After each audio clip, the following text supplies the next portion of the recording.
Cette exposition montre justement tous ces artistes qui sont des artistes abstraits, qui se sont intéressés à l'utilisation de la lumière et du mouvement dans la création artistique. Et naturellement, donc, tous les artistes du luminocinétisme des années 60, y compris dans leurs représentants actuels qui sont montrés. Et tous ces artistes, en fait, ils ont pour principe de ne pas être nostalgiques, être moroses, être mélancoliques ou être désespérés. Ils sont au contraire optimistes.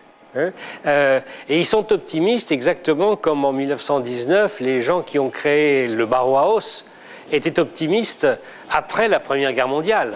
Donc là, en fait, c'est un peu la même chose. Au lieu, encore une fois, de se lamenter, tous ces artistes vont essayer de créer du nouveau et de partir de l'avant. Beaucoup de ces artistes qui ont été les grands créateurs des années 1960 du XXe siècle sont heureusement toujours vivants et très actifs, comme on le voit avec François Morellet par exemple, pour parler d'un artiste français, ou comme on le voit avec Julio Leparc, qui est un artiste argentin mais qui vit à Paris. Et nous montrons évidemment dans cette exposition un certain nombre d'œuvres d'artistes qui sont très très célèbres, pas forcément pour leur utilisation de la lumière ou du mouvement, mais parce que, par exemple, comme Anish Kapoor, c'est un artiste qui s'est intéressé à l'optique. Donc à des dispositifs qui permettent d'avoir une certaine action sur la réalité, sur le monde. Donc c'est ce qu'on voit ici avec ce miroir concave qu'Anish Kapoor a utilisé.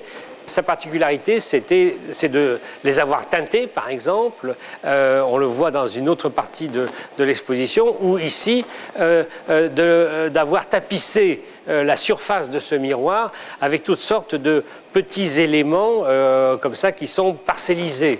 Et quand on pense que le miroir renvoie à la réalité, bien sûr, ça n'est pas vrai.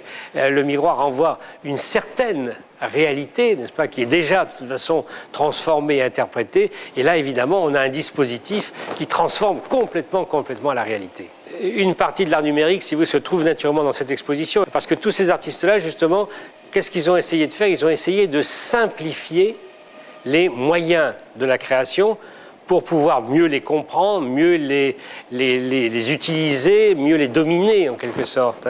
Et donc dans leur processus de simplification, ils sont arrivés effectivement à un langage binaire, c'est-à-dire 0, 1, oui, non, noir, blanc. Et c'est ce qu'on voit par exemple dans les œuvres qui sont présentées ici, n'est-ce pas?